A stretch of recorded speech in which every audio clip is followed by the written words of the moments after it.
தம்பி வசந்த், காலை வணக்கம். எப்படி நல்லா இருக்கிறீங்களா? பிலோஜோன் டப் வச்சுக்கிறீங்களாம்மா?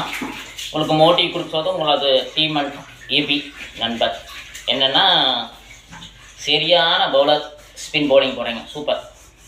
பேட்டிங் சூப்பராக ஆடுறீங்களாம்மா, ரொம்ப நல்லது. ஃபீல்டிங்கில் கேட்ச் மிஸ் பண்ணிடுறீங்களாம்மா, ரெண்டுமே சூப்பர்னு சொல்கிறீங்க.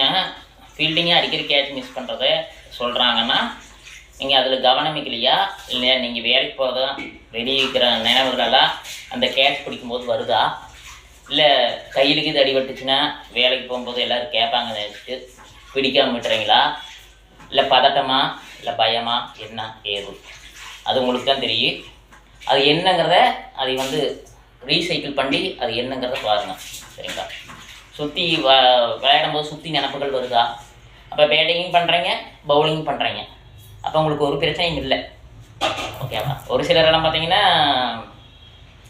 எல்லாத்துலேயுமே சூப்பர் பண்ணாங்க, ஒரு விஷயத்தில் பண்ண மாட்டாங்க, ஒரு சில விஷயங்கள் அந்த மாதிரி உங்களுக்கு ஒரு சிஸ்டமேட்டிக்காக இருந்தால் என்ன இதுன்னு அதுலேயே பார்த்து அதுலேயே நீங்களே உங்களை வாட்ச் பண்ணி அதுலேருந்து திருத்திக்குங்க, சரிங்களா?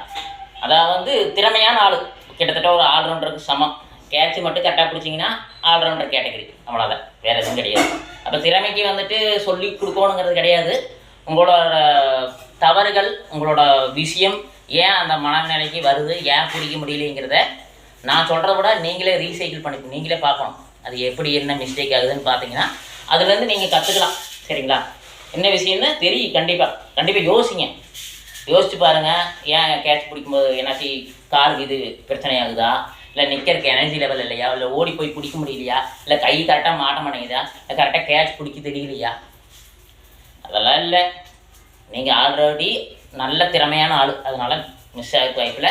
ஏன்னா நிற்கும்போது இப்படி நிற்கணும். சரி, சில வார்ம் அப் சொல்கிறேன். காலையில் முன்னாடி வாக்கிங் நடங்க, பின்னாடி வாக்கிங் நடங்க. எப்படி? காலையில் முன்னாடி வாக்கிங் நடங்க, பின்னாடி நடங்க. முன்னாடி ஜாக்கிங் போங்க, பின்னாடி ஜாக்கிங் போங்க. முன்னாடி கொஞ்சம் வேகம் ஓடுங்க, பின்னாடி கொஞ்சம் வேகம் ஓடுங்க. ஒரு 10 நாள் நீங்கள் ட்ரெயின் அப் பண்ணுங்கள். இந்த கேட்சு உங்களுக்கு ஈஸியாக இருக்கும், அவ்வளோதான். முடிஞ்ச அளவுக்கு வீட்டில் வேலைக்கு போகிறதுக்கு முன்னாடி வீட்டில் ஒரு 5 நிமிஷம் 10 நிமிஷம் ஜாக்கிங் வாக்கிங் போய் ப்ராக்டிஸ் பண்ணிக்கோங்க. ஒரு வாரம் செய்யுங்க, அடுத்த வாரம் உங்களுக்கு அந்த கேட்ச் பிடிக்கிறதுக்கு ஈஸியாக இருக்கும். அவ்வளோதான் கான்செப்ட், சரிங்களா? உங்களுக்கு இதனால இப்படி ஆகுது, அப்படி இப்படின்னாலும் சொல்ல விரும்பலை.